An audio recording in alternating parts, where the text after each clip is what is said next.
પાછળવાળા બોલતા નથી, જમવાનું બાકી છે અને આદિવાસીનો ને ક્ષત્રિયનો આટલો કે પડકારો ક્યારે મોરો ન હોય. બોલો જય ચોર, જય આદિવાસી.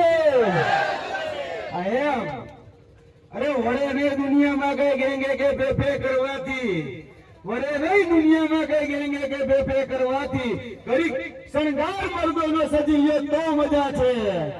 અને મજા કઈક ઓર આવે બાદ જો કાયર વેશ મૂકો અને કરંબે કાળની સામે ભરી લ્યો તો મજા છે. એટલે કદંબે કાળની સામે ભરવાનો અને મોરે મોરે દેવાનો સમય હવે આવી ગયો છે.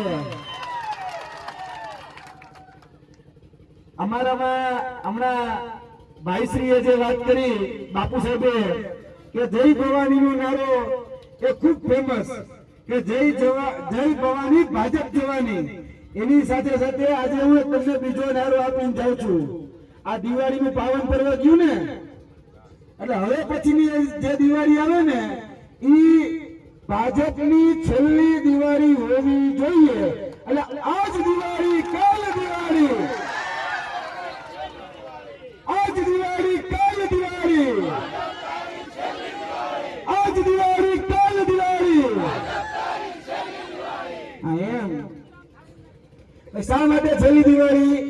તો આજે તમને વાત કરવા માટે અને આ નવા વર્ષે આપણે બધા જ જયારે ભેગા થયા છીએ તો સૌપ્રથમ તમને બધાને નવા વર્ષના રામ રામ, નવા વર્ષના જય માતાજી, નવા વર્ષના જય જોહર, નવા વર્ષના જય આદિવાસી.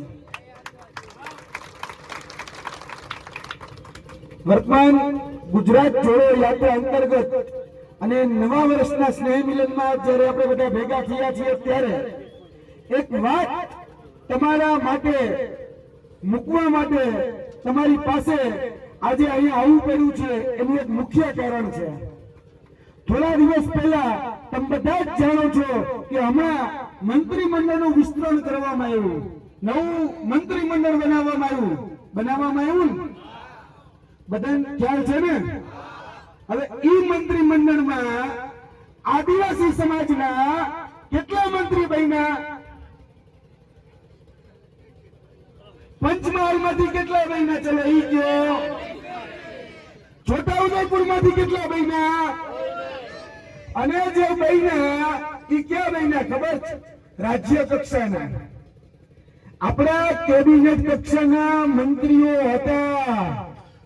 સાહેબ જરાક વિચાર કરજો, કેબિનેટ કક્ષાના શિક્ષણ મંત્રી હતા આપણા, બીજા મંત્રીઓ કેબિનેટ કક્ષાના દરજ્જો એ મંત્રીઓ પાસે હતો. અને વર્તમાનનું જે મંત્રીમંડળનું વિસ્તરણ કરવામાં આવ્યું અને જે નવનિયુક્ત મંત્રીઓ બન્યા એમાં ક્ષત્રિય સમાજ અને તેની સાથે આદિવાસી સમાજની કાકરી કાઢવાનું કામ આ ભારતીય કરદા પાર્ટીએ કર્યું છે. એ વાત યાદ કરાવવા માટે તમારી પાસે આવ્યો છું. એક સમય એવો હતો કે જ્યારે આપણે દેશની આઝાદી માટે આપણે આપણા જીવ બલિદાન કરવામાં ક્યાંય પણ પાછી પાની નથી કરી. દેશના સીમાડાની રક્ષા કરવાની આવે તો પણ ક્ષત્રિય સમાજ હોય કે આદિવાસી સમાજ હોય એને પોતાના જીવની આહુતિ આપી છે. આપી છે કે નથી આપી? આ દેશના સીમાડાની રક્ષા કરવા માટે ક્ષત્રિય સમાજ હોય, આદિવાસી સમાજ હોય એ હંમેશા તત્પર રહ્યો છે. આ નવા વર્ષે આ ભૂમિ ઉપરથી, ઘોગંબાથી, પંચમહાલથી એ સંદેશ આપવા માંગુ છું કે હવે ક્ષત્રિયોએ અને આદિવાસીઓએ ભેગા થઈ જવાની જરૂર છે. એક સમય હતો કે દેશના કેબિનેટ, દેશનું જયારે કેબિનેટ બનતું ને ત્યારે આદિવાસી સમાજના મંત્રીઓ દેશના કેબિનેટમાં હતા. અત્યારે ક્યાંય દેખાતા નથી. એટલે આ વાત તમને લોકોને ખબર પડે અને તમારા જે મંત્રીઓ અહીંથી જે ધારાસભ્યોમાં બની જાય છે ને એની હાલત શું છે ખબર છે? હું ગયો તો ગોપાલભાઈ સાથે વિધાનસભામાં, ચેતરભાઈ સાથે વિધાનસભામાં. પટ્ટાવાળાથી વિશેષ કશું જ નથી.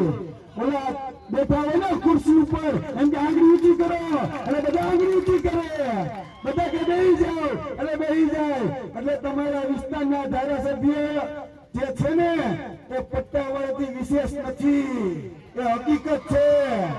અને જો અમારી વાત ખોટી હોય તો આ વિધાનસભા જે છે એ લાઈવ કરીને બતાવી દે, સાચું ખોટું, બરોબર ને?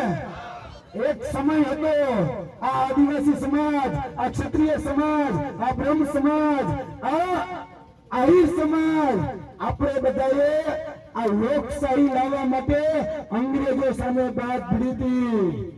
યાદ કરો એ બિરસા મુંડા, એ યાદ કરો આ આપણું રજવાડું હતું, રજવાડું. અહીંના રાજા હતા, આદિવાસી સમાજના નેતા હતા કે નહીં હતા ને? હમણાં ભાઈ વાત કરી રૂપસિંહજીની, એટલે યાદ કરો ક્યાં હતા રાજા, અત્યારે રોજ બનીને રહી ગયા છો. રોજ આ 78 વર્ષમાં રાજામાંથી રોજ થઈ ગયા. ક્યાંય હવે ખાવા પીવાનું રહ્યું નથી, હવે કાકરી કાઢવાનું કામ કર્યું છે. એટલે જરાક ઓલા બધા જે બેઠા ને ઉપર અને સામે જે ઝાડવા ઉપર ચડીને જે જોઈ રહ્યા છે ને એને કહેવાનું છે કે આ જે રોડ ઉપર જે ખાડા પડ્યા ને રોડ ઉપર, એમાં તમારા વિસ્તારના નેતાઓના પેટના ખાડા મોટે થઈ ગયા ને એટલે રોડ ઉપર ખાડા છે. આ રોડ ઉપર ખાડા, આ નેતાઓ, આ અધિકારીઓ, આ બુટસિયાઓ અને જે ખેડૂતો સાથે કડવા કરે છે. આપણે જમીનમાંથી ઉભા થયેલા છીએ, આપણે બધા જ મૂળ નિવાસી છીએ. હવે અત્યારે ક્યાં છીએ? કોઈ ભાવ પૂછવા તૈયાર નથી. એટલે હવે તો સમજો, હવે કઈક પરિવર્તન લાવીએ. થોડા જ સમયમાં ફેબ્રુઆરી મહિનાની આસપાસ જિલ્લા પંચાયત, તાલુકા પંચાયતની ચૂંટણીઓ આવી રહી છે ને? તો એ જિલ્લા પંચાયત, તાલુકા પંચાયતમાંથી આપણા વિસ્તારમાંથી જે મજબૂત, જે સક્ષમ વ્યક્તિ હોય, જે આપણું નેતૃત્વ કરે, એને હવે જિલ્લા પંચાયત, તાલુકા પંચાયતમાં મૂકીએ, જેથી કરીને રોડની ગ્રાન્ટો તો ન થાય. આ રોડની ગ્રાન્ટો ખાઈ જાય, આપણા ગૌચર ખાઈ જાય. અને બીજું તમને કહું કે આદિવાસી સમાજના બાળકો ભણી ગણીને આગળ વધે એના માટે પોસ્ટ મેટ્રિક શિષ્યવૃત્તિ યોજના હતી. આ તો ભલું થાજો એ આદરણીય ચેતરભાઈ વસાવાનો, એ ભલું થાજો યુવા નેતાઓનું કે જેને એ આદિવાસી સમાજને મળતી જે શિષ્યવૃત્તિ, જે ઓલા વિધાનસભામાં 162 જે આંકડાઓ બેઠા છે એ ચોરી થતા હતા, એની સામે વિધાનસભામાં દાદ પડી. અને આજે એ 300 કરોડ 400 કરોડની આદિવાસી સમાજની શિષ્યવૃત્તિ ફરી ચાલુ થઈ. આ આદિવાસી સમાજ એ બધી રીતે મજબૂત, બધી રીતે સક્ષમ, પોતાની પાસે બધા હથિયાર, અત્યારે હથિયાર ઘરે મૂકી અને ન્યાય લેવા માટે રોડ ઉપર આવે છે. તો સરકાર જે ભારતીય કરદા પાર્ટીની છે, એ કરદા પાર્ટીની સરકારને કહેવા માંગીએ છીએ કે યાદ રાખજો કે હજી હથિયાર હેઠા મૂક્યા છે, ચલાવતા નથી ભૂલ્યા ભાઈ. અને જો જરૂર પડી તો તીર કાંટા લે અને વિધાનસભા સુધી જવાની જરૂર પડી તો એક પણ આદિવાસી સમાજ કે ક્ષત્રિય સમાજના યુવાનોને પાછી પાણી નહીં કરે. એટલે હજી સ્થાનમાં સમજાવીએ છીએ, સમજી જાઓ, બાકી ભાન કરાવતા અમને આવડે છે. બીજી વાત, હમણાં ભાઈશ્રીએ ઉલ્લેખ કર્યો કે ગુજરાતમાં પેપર ફૂટે. 2014-2024 કેટલા પેપર ફૂટા ખબર છે? 34 પેપર ફૂટા, 34. અને એક પેપર ફૂટવા એટલે કે પેપર કઈ કાચનું હોય ને રૂમમાં આવે પડી જાય ફૂટી જાય એવું ના, એવું નહીં. પેપર ફૂટવું એટલે આપણા બાળકોએ જોયેલા સપનાઓનું તૂટવું, પેપર ફૂટવું. અને આપણા યુવાનોએ જે આકાંક્ષાઓ બાંધી છે કે હું સરકારી નોકરીમાં આગળ વધીશ, એ આકાંક્ષાઓનું તૂટવું એટલે પેપર ફૂટવું. અને ભારતીય જનતા પાર્ટીએ પોતાના મળતિયાને પાછલા બારણાથી ઘુસાડવાનું સુનિયોજિત ષડયંત્ર અને કાવતરું અને પેપર ફૂટવું. 34 પેપર લીક થયા. 2014 જીપીએસસી ચીફ ઓફિસરનું પેપર, 2015 ટેટનું પેપર, 2016 ગ્રામ પંચાયત તલાટીનું પેપર, 2017 ટાટનું પેપર, 2018 લોકરક્ષક દળ એલઆરનું પેપર, 2018 મુખ્ય સૈનિકોનું પેપર, 2019 આપણા બધાનું બિન સચિવાલય ક્લાર્કનું પેપર, 2020 એમજીવીસીએલ અહીંયા જે આવે યુજીવીસીએલ ડીજીવીસીએલ એના પેપર ફૂટવા. એની સાથે સાથે 2021 હેડ ક્લાર્કનું પેપર, 2022 જુનિયર ક્લાર્કનું પેપર, 2023 આ તમારી નર્મદ યુનિવર્સિટી હોય કે અહીંની સયાજીરાવ ગાયકવાડ યુનિવર્સિટીના બીકોમ એમકોમ બીબીએ એમબીએ ના પેપરો ફૂટવા. એ રીતે તમે વિચારો તો એક પણ કોલેજનું પેપર ફૂટવાનું હવે બાકી નથી રહ્યું. સ્પર્ધાત્મક પરીક્ષાના પેપર ફૂટવાનું બાકી નથી રહ્યા. ધોરણ 12 ધોરણ 10 ધોરણ 8 ધોરણ 7 બધા પેપર ફૂટ્યા. હવે શેની રાહ જોવે છે? આ ભૂલકાઓના બાળ મંદિરના પેપર ફૂટે નહીં. શેની આમ ચિંગારી શેની રાહ જોઈ કે બાળ મંદિરના છોકરાનું પેપર ફૂટે નહીં? એટલે હવે તો જાગો. અને જે આ પેપર બોર્ડ સરકાર છે, આ પેપર જે લીકેજ કરે છે, આ સરકાર જ લીકેજ છે. એ લીકેજ ને હાંકવાનું કામ આ ઝાડુ વડે કરવાનું છે. અને આ ગંદકી સાફ હવે ઝાડુ વડે કરવાની છે. આવનારી વિધાનસભા હોય, આવનારી જિલ્લા પંચાયત હોય, આવનારી તાલુકા પંચાયત હોય, એમાં આપણે બધાએ ભેગા મળી અને જો ઝાડુ મારીશું તો યાદ રાખજો કે આપણા જ વિસ્તારમાં બાજુમાં 150 બાળકો એ શાળાની અંદર ભણે છે. 150 બાળકો. કેટલા? 150. અને શિક્ષક કેટલા છે ખબર છે? એક જ. બાકી નિયમ શું છે ખબર છે? આરટીઈ અને ન્યૂ એજ્યુકેશન પોલિસી પ્રમાણે 30 બાળકો હોય ને તો એક શિક્ષક હોવો જોઈએ. તો અહીંયા 150 બાળકો છે, છતાં પણ એક જ શિક્ષક છે. આખા પંચમહાલની હાલત આ છે. આખા છોટાઉદેપુરની હાલત આ છે કે શાળામાં શિક્ષક નથી, દવાખાનામાં જાઓ સામે તો ડાક્ટર નથી, કચેરીઓમાં જાઓ તો ક્લાર્ક નથી. એટલે વિચારો જરા. આપણે જેને ફરી ફરી મોટા કર્યા, આપણે જેને વોટ આપીને મોટા કર્યા, એ આપણી શાળાઓ ખાઈ ગયા, આપણા દવાખાનાઓ ખાઈ ગયા, ડોક્ટર ખાઈ ગયા, રોડ રસ્તા ખાઈ ગયા. અરે આપણા કેબિનેટ કક્ષાના મંત્રીઓ નહીં ખાઈ ગયા. હવે શું કરશો? અને તમારા વતી કોઈ બોલે એવું કોઈ કેબિનેટ કક્ષાનું મંત્રી નથી રહ્યો. હવે બધા ચિઠ્ઠીના ચાચર છે. ઓલા કે આંગળી ઊંચી એટલે આંગળી ઊંચી, ઓલા કે આંગળી નીચી એટલે નીચી. એટલે હવે તો સમજો. હવે આપણે બધાએ અમારામાં કાઠિયાવાડમાં એક કહેવત છે કે હાવજ બગડે ને તો જંગલ થથડે, બાપુ બગડે તો 52 ગામ થથડે, પણ 73 વસાવા બગડે એટલે 162 થથડે. તો 73 વસાવા ઘરે ઘરે ભેગા કરવાના છે.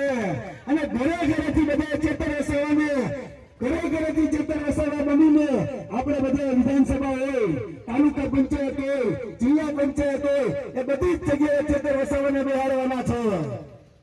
કેમ કે 73 છે 73. नाम सुन के फ्लावर समझा था क्या? फ्लावर नहीं, फायर फायर. અને વાઇલ્ડ ફાયર થશે. કારણ કે તમે જેટલો જેલમાં પૂરશો, તમે જેટલો પ્રતાડિત કરશો, એ યાદ રાખજો કે હોલીને જેટલું ગરમ કરો એટલા તેરે તેના વધે. એટલે હવે આવનાર દિવસોની અંદર એક 73 વર્ષે વાઇલ્ડ ફાયર થવાનો છે. Wild fire